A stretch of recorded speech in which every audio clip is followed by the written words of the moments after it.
하나님 말씀은 사무엘상 30장입니다. 7절 말씀부터 20절 말씀까지 교독하겠습니다. 다윗이 아히멜렉의 아들 제사장 아비아달에게 이르되 원하건대 에봇을 내게로 가져오라. 아비아달이 에봇을 다윗에게로 가져가매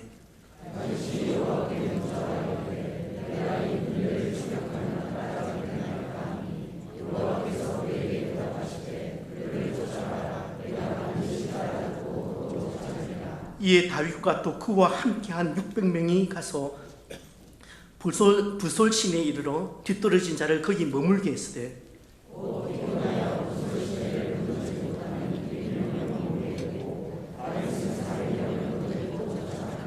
무리가 들에서 애굽 사람 하나를 만나 그를 다윗에게로 데려다가 떡을 주어 먹게 하며 물을 마시게 하고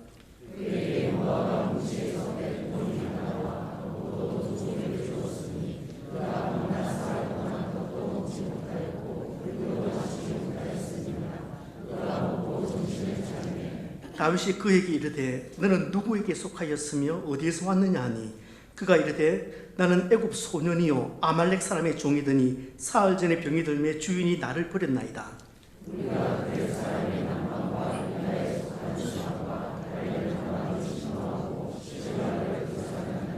다윗이 그에게 이르되 내가 나를 그 군대로 인도하겠느냐 하니 그가 이르되 당신이 나를 죽이지도 아니하고 내 주인의 수중에 넘기지도 아니하겠다고 하나님의 이름으로 내게 맹세하소서. 그리하면 내가 당신을 그 군대로 인도하리이다 하니라.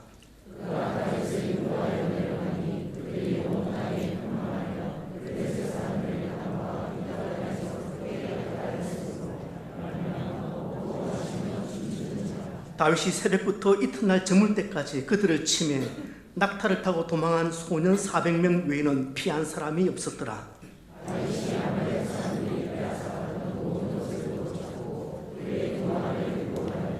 그들이 약탈하였던 것 곧 무리의 자녀들이나 빼앗던 것은 크고 작은 것을 막론하고 아무것도 잃은 것이 없이 모두 다윗이 도로 찾아왔고 다윗이 또 양떼와 소떼를 다 되찾았더니 우리가 그 가축들을 행복하니 이는 다윗의 전리품이라 하였더라. 아멘. 다윗은 위대한 하나님의 사람입니다. 이스라엘 역사에서 다윗만큼 우뚝 선 봉우리가 없습니다. 여기에 대해서는 그 어떤 사람도 이견을 달리할 수가 없습니다. 어느 누구도 감히 그의 권위에 근접할 수 없고 또 대항할 수도 없었습니다. 많은 사람들이 다윗을 사랑했고 지금도 많은 교우들이 다윗을 존경합니다. 다윗은 인생의 전환점이라고 할 만한 사건들을 여러 번 경험을 했는데 아주 단조롭던 그의 삶에 획기적인 변화를 준 사건이 사무엘이 방문입니다.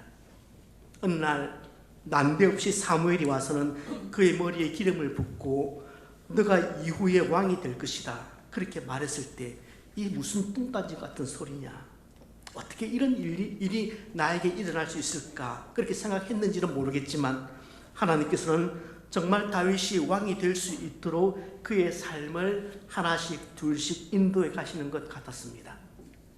그러던 중에 엄청난 사건이 하나 발생하죠. 사건의 발단은 이스라엘과 블레셋의 전쟁이었습니다. 당시 이스라엘은 신생국가였던 반면에 블레셋은 이스라엘에 비해서 비교 우위에 서 있었던 아주 포악한 나라였습니다. 블레셋이 탄탄한 조직력을 갖추고 있었다면 이스라엘은 첫 번째 왕이었던 사울의 권력에 벌써 누수 현상이 나타나고 있었습니다. 최첨단 무기로 무장을 했던 이 블레셋에 비하면 이스라엘의 군대 무기는 재래식이었고 또 그 군대는 오합지졸이었습니다.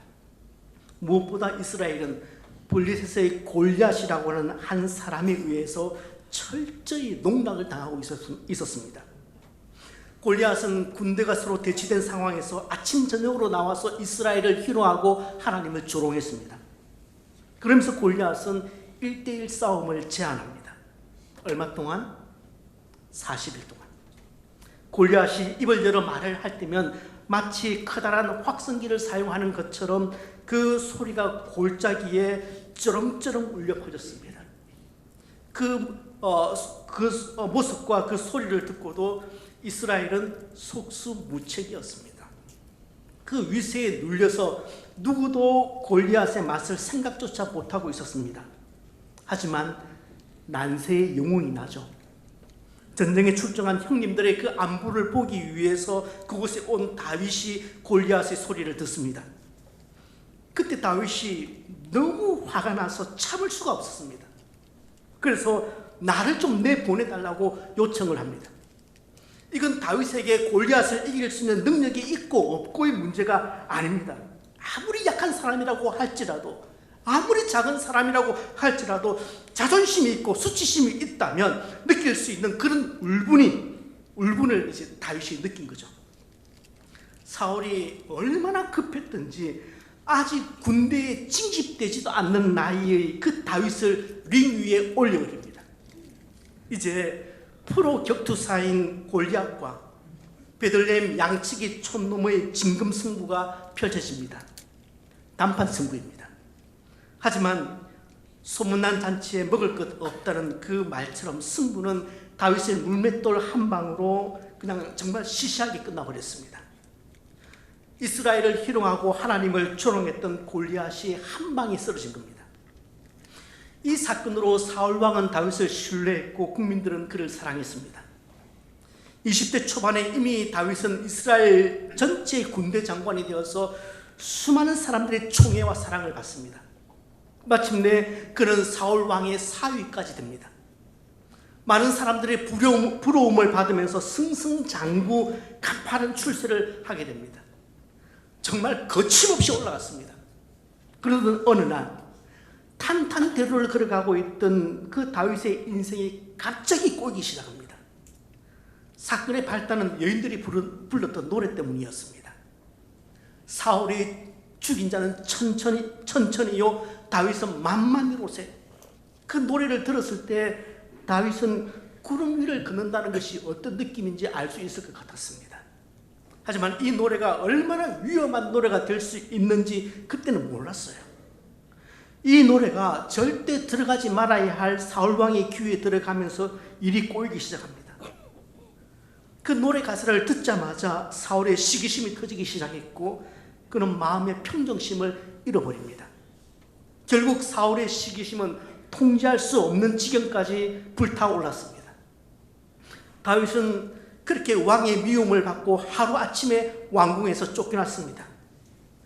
직장과 함께 안정된 수입원을 잃었습니다. 다시는 사울의 군대에서 복무를 할 수가 없게 되었습니다. 심지어는 아내도 잃었습니다. 그는 사울의 딸이었던 미갈과 결혼을 했지만 사울은 다윗을 죽이기 위해서 군대를 그렇게 보냅니다.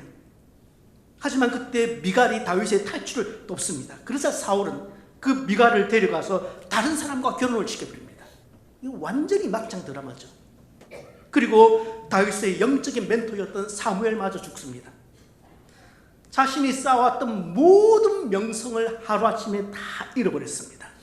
어떻습니까? 다윗에게 남은 것이 있나요?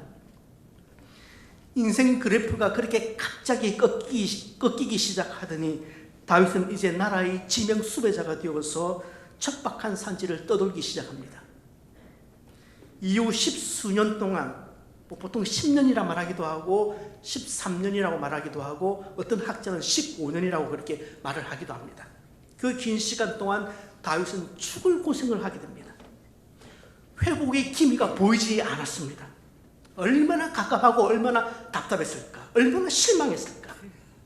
아무리 어둡다고 할지라도 한 줄기 희망의 빛이라도 비치면 그것이라도 잡을 수가 있잖아요. 그런데 도대체 아무것도 보이지 않는 겁니다. 그렇게 아둘람 굴로 숨어들었을 때 다윗이 찬 소문을 듣고 그를 찾아온 사람들이 있습니다. 그런데 그를 찾아온 사람들의 면면들을 보면서 다윗은 더 절망을 했습니다. 어떤 사람들이었는지 우리가 성경을 찾아서 한번 같이 읽도록 하겠습니다. 시작. 그들뿐만이 아니라 압제를 받는 사람들과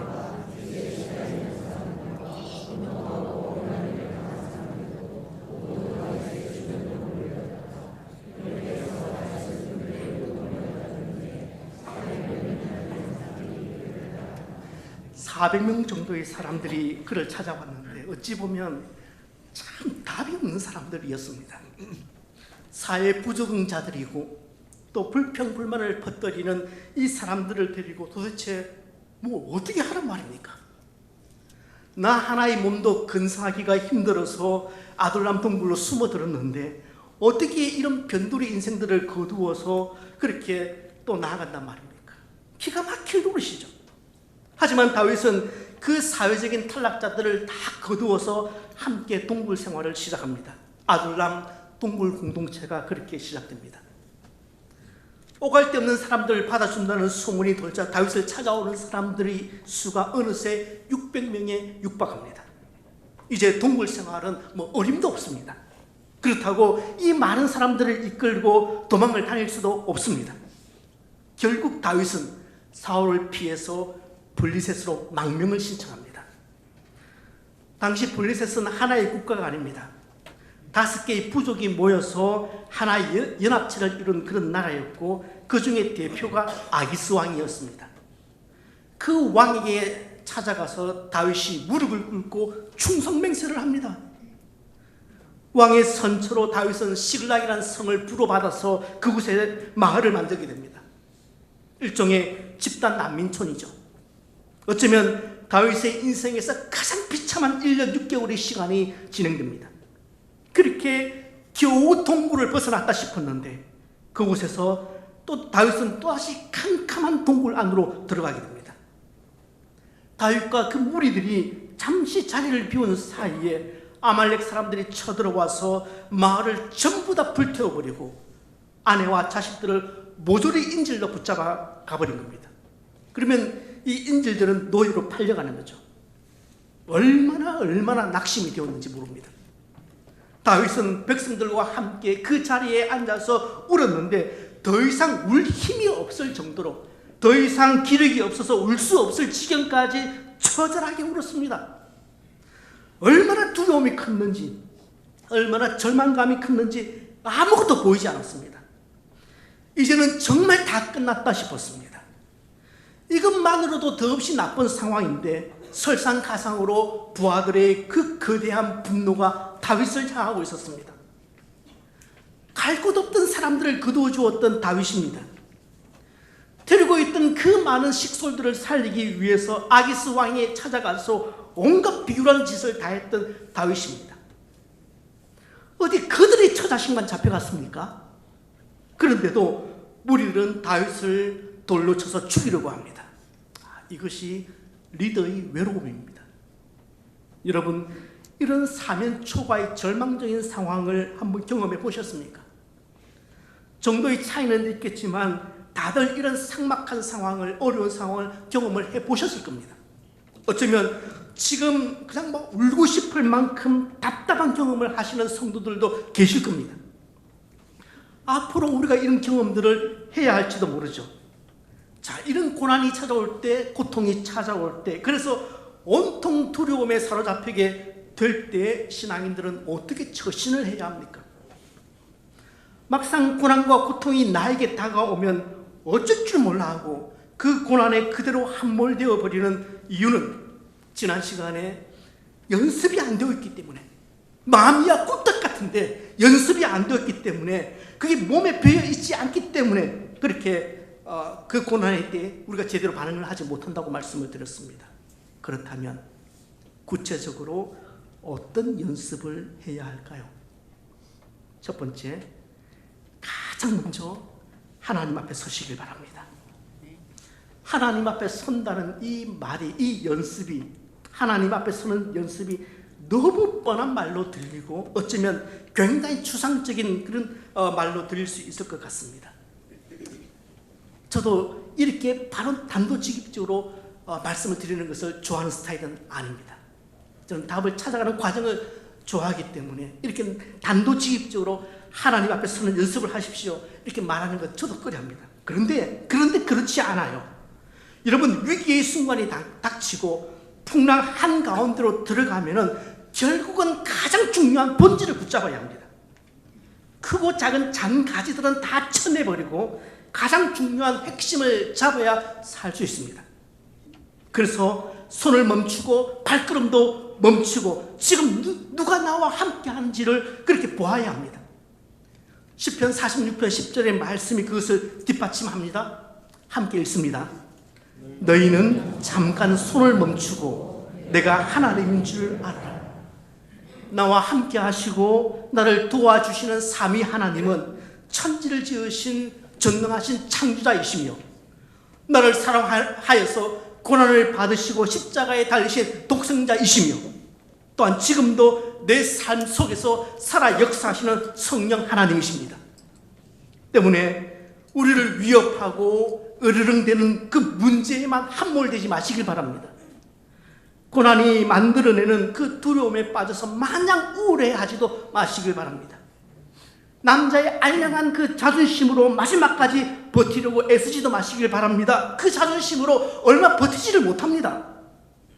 고난으로 인한 두려움과 고통이 우리의 영과 육을 흔들 때마다 가장 먼저 하나님 앞에 멈추어서는 연습을 좀 해보십시다.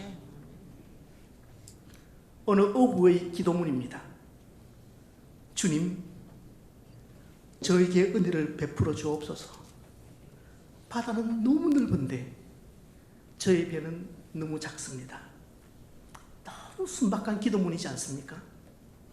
하나님을 믿는다고 하지만 막상 문제 앞에 서면은, 막상 고난 앞에 서면은 늘 먼저 눈에 들어오는 것은 넓은 바다, 그리고 상대적으로 작은 내 배입니다.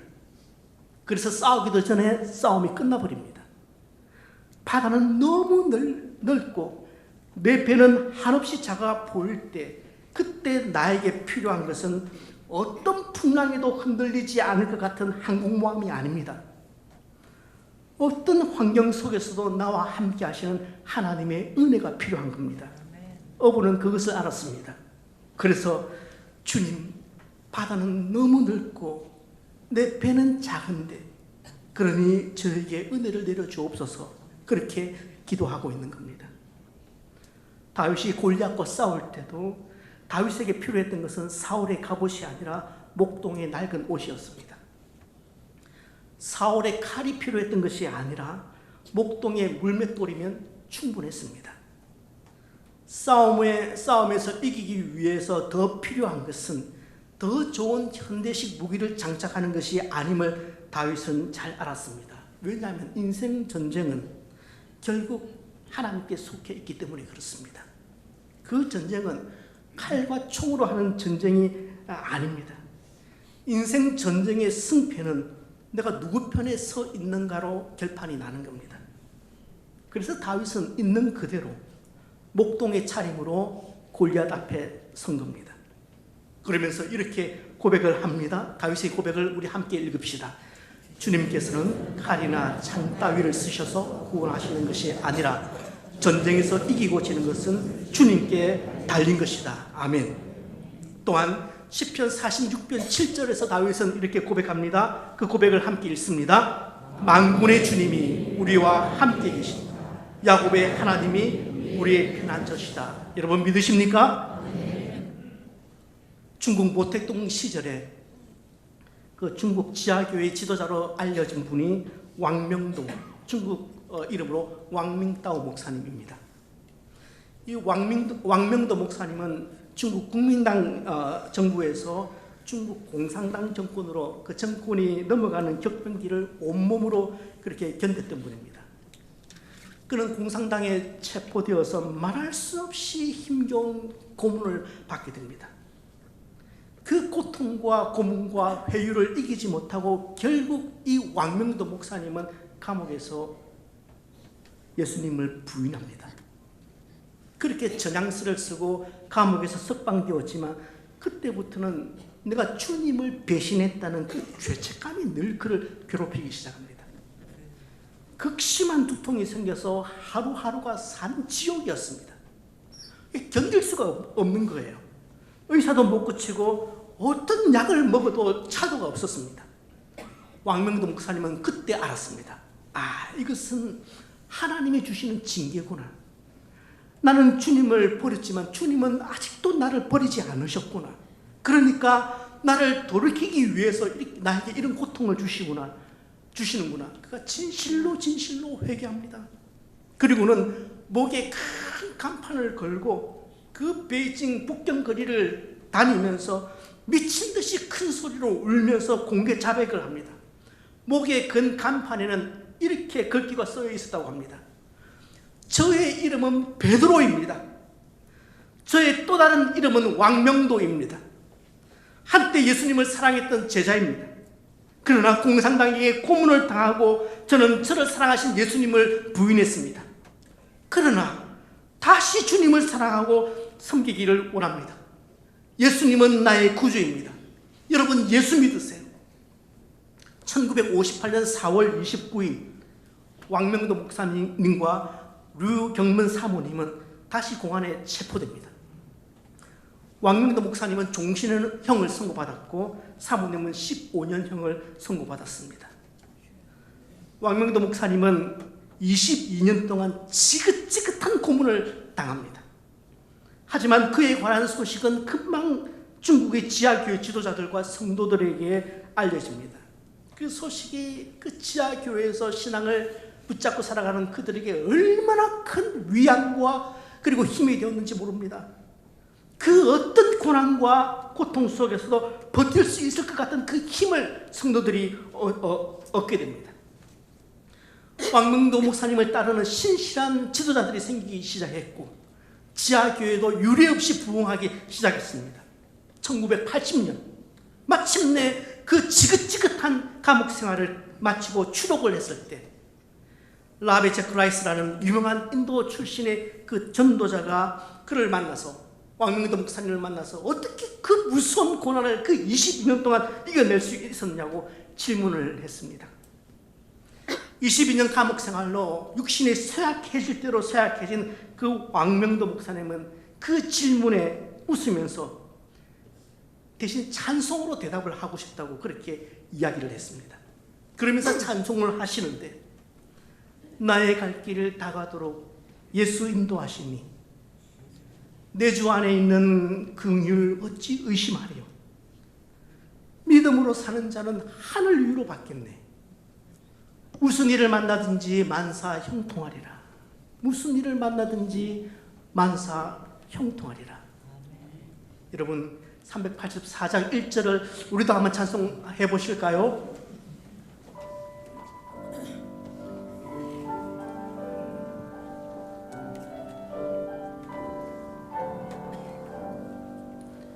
나의 갈 길 다가도록 예수 인도하시니 내 주 안에 있는 긍휼 어찌 의심하리요. 믿음으로 사는 자는 하늘 위로 받겠네. 무슨 일을 만나든지 만사 형통하리라. 무슨 일을 만나든지 만사 형통하리라. 이 찬송을 다 부른 후에 이 왕명도 목사님은 그 라비 제클라이스에게 이렇게 이야기를 합니다. 저는 감옥에서 이 찬송을 잊은 적이 없습니다. 그리고 이 찬송의 가사처럼 하늘의 위로가, 주님의 위로가 저에게 있었기 때문에 저는 감옥에서도 행복했습니다. 참으로 두려웠던 순간에 왕명도 목사님은 주를 바라보았습니다. 어떤 종류의 고난이든지 그 고통스러운 상황에 직면할 때에, 그래서 두려움이 나를 엄습할 때에 우리는 가장 먼저 하나님을 의식하고 하나님 앞에 서는 연습을 하셔야 합니다. 결국 우리를 도우시는 분은 하나님이시기 때문에 그렇습니다. 그것이 가장 기본이기 때문에 그렇습니다. 두 번째 연습은 하나님 앞에 서셔서 정직하게 여러분의 마음을 하나님께 아뢰는 연습을 하시는 겁니다. 당시 다윗의 심정을 잘 보여주는 글이 하나 있습니다. 시편 142편 글입니다. 이 시는 골리앗을 쓰러뜨렸던 그 국가 영웅이 앞도 보이지 않는 캄캄한 동굴 생활을 경험을 하면서 짐승처럼 울부짖는 마음으로 쓴 시입니다. 함께 시 142편을 한 절씩 교독을 하겠습니다. 제가 하얀색을, 여러분이 노란색을 읽습니다. 내가 소리내어 여호와께 부르짖으며 소리내어 여호와께 간구하는도다.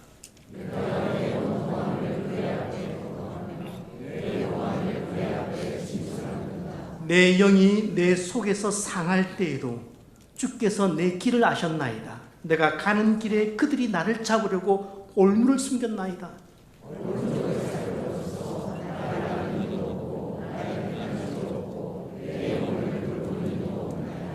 여호와여, 내가 주께 부르짖어 말하기를 주는 나의 피난처시요 살아있는 사람들의 땅에서 나의 분깃이시라 하였나이다.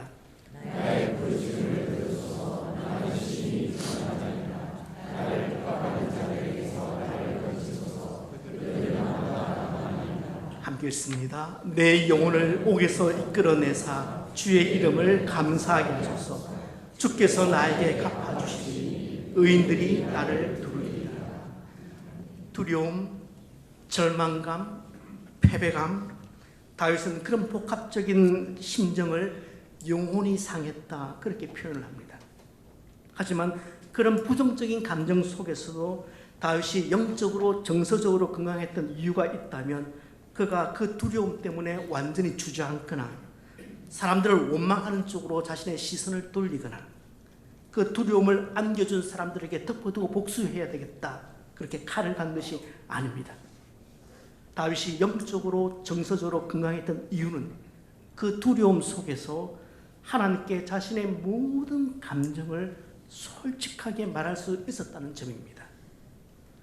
내가 내 원통함을 그 앞에 토하며 내 우환을 그 앞에 진술하나이다. 다윗은 정직하게 자신의 마음을, 그 속사정을 하나님 앞에 털어놓습니다. 주님, 제가 사람들 앞에서는 여호와가 나의 피난처시라고 그렇게 고백을 해왔습니다. 그런데 지금 저는 아무것도 할 수 있는 것이 없습니다. 다윗은 자신의 영혼이 감옥에서 벗어날 수 있도록 좀 도와달라고 그렇게 기도합니다. 이처럼 다윗은 자신의 중심에 있던 것을, 자신의 원통함과 그 아픔을 솔직하게 하나님 앞에 내어놓고 말하고 있습니다. 여러분, 우리는 우리의 부끄럽고 수치스러운 부분을, 지난 일들을 가능하면 주위 사람들에게 드러내고 싶지 않습니다. 그래서 감추죠. 그런데 우리의 약함과 우리의 절망을 하나님 앞에서도 감추고 싶어 한다는 것 여러분 아십니까? 자신의 부끄러움을 감추기 위해서 하나님을 피했던 그 아담과 하와처럼 우리는 우리의 부끄러운 그 속을 하나님 앞에서도 감추려고 한다는 것을 발견하십니까? 그래서 기도를 해도 적정선에서 기도를 마칩니다. 그렇게 피상적으로 기도하다가 병중만 울리고 맙니다. 하나님과 우리의 관계가 그렇게 얄팍하게 변해가는 것입니다. 고난과 고통의 시간을 지나갈 때는 우리 영혼이 상합니다. 우리 영혼이 상했다는 말은 우리의 지정의 모든 부분이 다 상했다는 뜻입니다. 고난과 고통의 시기에는 특별히 우리의 감정과 우리의 생각들을 지키셔야 합니다.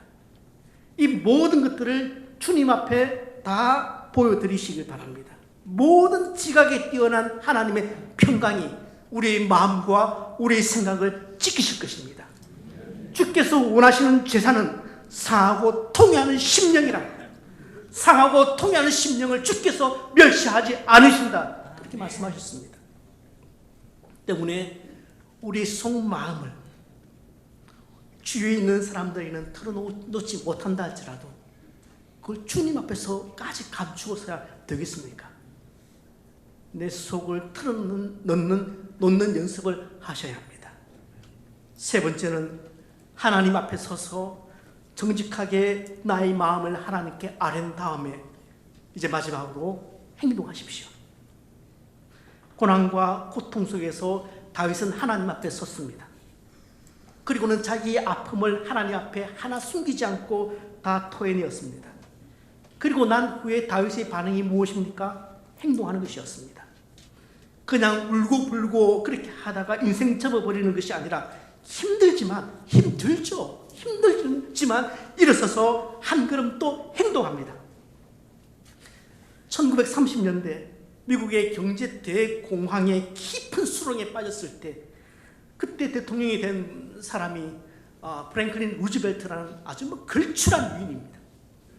그가 이렇게 대통령 취임식에서 이런 얘기를 합니다. 우리가 두려워해야 할 것이 유일한 대상이 있다면 두려움 자체입니다. 두려움 자체입니다. 유명한 말이죠. 다윗은 두려움 속에서 일어납니다. 그리고 제사장 아비아달을 찾아가서 에봇을 좀 가져다 달라고 그렇게 얘기를 합니다. 에봇은 제사장들이 입던 옷을 말합니다. 그런데 왜 다윗이 이 에봇을 좀 가져다 달라고 하느냐 하면은 이 에봇에는 가슴에 있는 이 흉패 주머니에 그 안에 뭐가 들어있냐면 우림과 둠밈이 들어있습니다. 그 우림과 둠밈은 그 이스라엘 백성들이 지도자들이 하나님의 뜻을 알려고 할 때 그때 사용했던 것이 우림과 둠밈입니다. 그러니까 지금 다윗은 이제부터 내가 무엇을 해야 할지 하나님께 구체적으로 묻고 있는 겁니다. 마을은 불탔고 처자식들은 전부 포로로 끌려갔습니다. 곧 노예로 팔릴 겁니다. 복수하러 가는 것 외에 다른 옵션이 있습니까? 지금 이 상황에서 얼른 채비를 갖추어서 아말렉을 추격하는 것이 상식이지 않습니까? 그걸 뭘 생각을 해요? 그런데 다윗은 그렇지 않습니다. 그렇지 않고 하나님께 묻습니다. 하나님, 여기에 어떤 하나님의 뜻이 있습니까? 먼저 묻습니다. 우리는 상식적인 데서 속습니다. 뭘 그런 걸 다 물어보냐? 뻔한 걸 가지고. 상식은 늘 그렇게 우리를 유혹합니다. 그런데 아닙니다. 사람의 생각과 하나님의 생각이 다른 경우가 있단 말입니다. 다윗은 너무나 뻔한 상황 속에서도 상식적인 상황 속에서도 먼저 하나님께 묻는 것을 빼놓지 않습니다. 사실 이런 상황에서 한번 생각을 해보았어요. 이런 상황에서 하나님의 뜻을 묻는 거 저는 정말 쉽지 않다 생각합니다. 이 장면에서 다윗이 하나님께 물었다는 것도 중요하지만 너무나 당연한 것을 물었다는 것이 저는 더 중요하다고 생각합니다. 여러분, 너무나 당연한 것도 기도하시기 바랍니다. 그때 하나님이 대답하십니다. 그들을 쫓아가라. 반드시 따라잡고 도로 찾으리라. 비로소 다윗은 사력을 다해서 아말렉 군들을 쫓기 시작합니다. 다윗은 행동했고 자신의 공동체를 구했습니다. 그리고 그의 리더십을 회복했습니다. 많은 사람들이 고통과 고난 앞에서 잠식당합니다. 두려워서 어쩔 줄을 몰라합니다. 저도 마찬가지입니다. 그래서 아무것도 하지 못하고 나만의 공간으로 숨어 들어갑니다. 제발 그렇게 앉아서 우울해 있지만 말고 일어서서 행동하라고 하나님께서 말씀하시는데도 여전히 그 방구석에서 외부의 도움이나 자신을 건져줄 사람만 기다리고 있습니다. 그래서는 고난과 고통을 이겨낼 도리가 없습니다. 불의 전차라는 이 영화는 신앙인이라면 반드시 보셔야 할 영화입니다. 아마 거의 대부분 보셨을 것이라 생각합니다. 이 영화에서 영국의 육상 선수였던 헤럴드 아브라함은 그 스코틀랜드 나중에 다 영국 국가대표로 올림픽에 출전하는데 그 스코틀랜드 챔피언인 에릭 리들과의 이분이 나중에 중국으로 선교사로 떠나시죠. 이들과의 시합에서 난생 처음으로 패배를 경험합니다. 이 헤럴드는 이 실패가 너무 고통스러워서 다시는 달리지 않겠다고 다짐을 합니다. 글쎄요, 정점에 이런 올라있는 사람들은 이런 실패가 이런 게 너무너무 힘든가 봐요. 그때 그의 여자친구인 시빌이 그에게 이런 얘기를 하는데 그 부분을 제가 인용을 좀 하겠습니다. 헤럴드, 말도 안 돼요. 가족이 죽은 것도 아니라고요. 헤럴드가 신음하며 말합니다. 나는 졌어. 알아요. 나도 거기 있었어요. 정말 놀라운 경기였어요. 당신은 정말 잘했어요. 하지만 그가 더 잘했어요. 그것뿐이에요. 최고의 사람이 이겼어요. 그가 앞섰고 당신이 달리 할 수 있는 일은 없었어요. 그는 정정당당히 이겼습니다. 그래, 알아. 내 말이 그 말이야. 질 수 없다니. 당신은 늘 최고가 되기를 바라시는군요. 나는 지기 위해서는 달리지 않아. 나는 이기기 위해서 달려. 이길 수 없다면 나는 달리지 않아. 잠시 침묵이 흐른 다음에 시빌이 단호하게 그 헤럴드에게 말합니다. 달리지 않는다면 이길 수도 없어요. 이게 영화 불의 전차에 나오는 명대사 가운데 하나죠. 달리지 않는다면 이길 수도 없어요. 살아가면서 마치 동굴과 같은 것이 보인다면 우리 신앙인들은 그 동굴은 동굴이 아니라 터널임을 인식하셔야 됩니다. 이것은 굉장히 중요한 관점의 차이입니다. 여러분, 동굴과 터널의 차이가 무엇인지 아시죠? 둘의 공통점은 다 깜깜하다는 것입니다. 둘 다 안에 들어가면 아무것도 보이지 않습니다. 어둠 가운데 두려움만 가득한 것이 보일 뿐입니다. 그런데 동굴은 아무리 더듬고 더듬어도 그 안에서만 뺑뺑이를 돌 뿐입니다. 마치 메비우스의 띠처럼 끝도 없이 돌고 돕니다.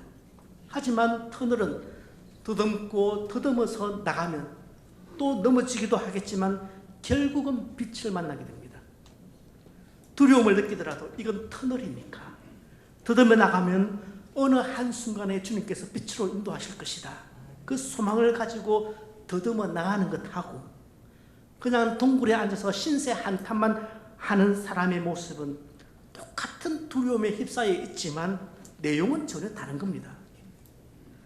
저와 여러분은 신앙의 사람입니다. 어려움에 봉착하여서 두려움에 빠질지라도 우리는 동굴에 있는 것이 아니라 터널에 있는 것임을 인정을 하셔야 합니다.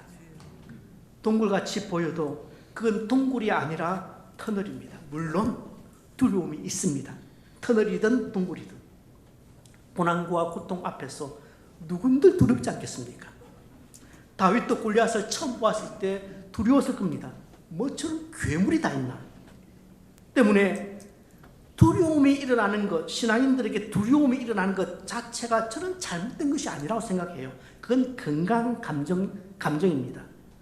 성장을 지속하는 한 두려움은 결코 우리를 떠나지 않을 겁니다. 신앙인들에게 두려움이 일어나는 이유가 믿음이 없기 때문이라고 단정적으로 말할 수 없습니다. 저는 그렇게 말하면 안 된다고 생각을 해요. 아니, 인간 심리의 그 메커니즘을 안다면 절대 그렇게 말해서는 안 된다고 생각합니다. 고난의 밀도와 그 고통의 깊이를 안다면 믿음이 없어서 자꾸 두려워한다고 그렇게 간단하게 진단하고 간단하게 상담해서는 안 됩니다. 고난과 고통 앞에 놓이게 되면 누구나 두려움을 느낄 수밖에 없습니다. 그러나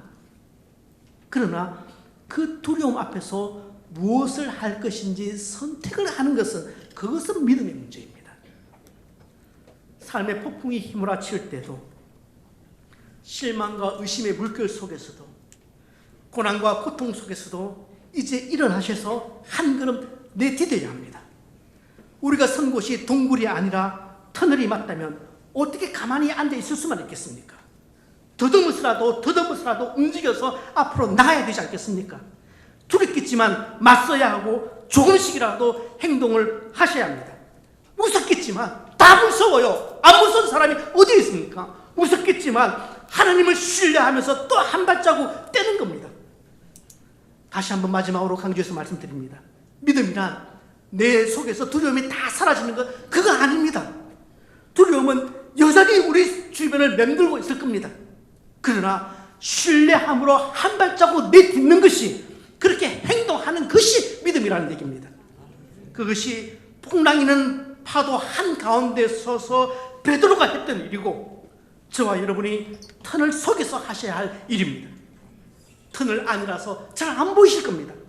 잘 보이지 않아서 또 넘어지겠지만은 조금만 넘어지다 보면 그 더 큰 두려움에 엄습할 수도 있겠지만 그럼에도 불구하고 다시 더듬어서 일어나셔야 합니다.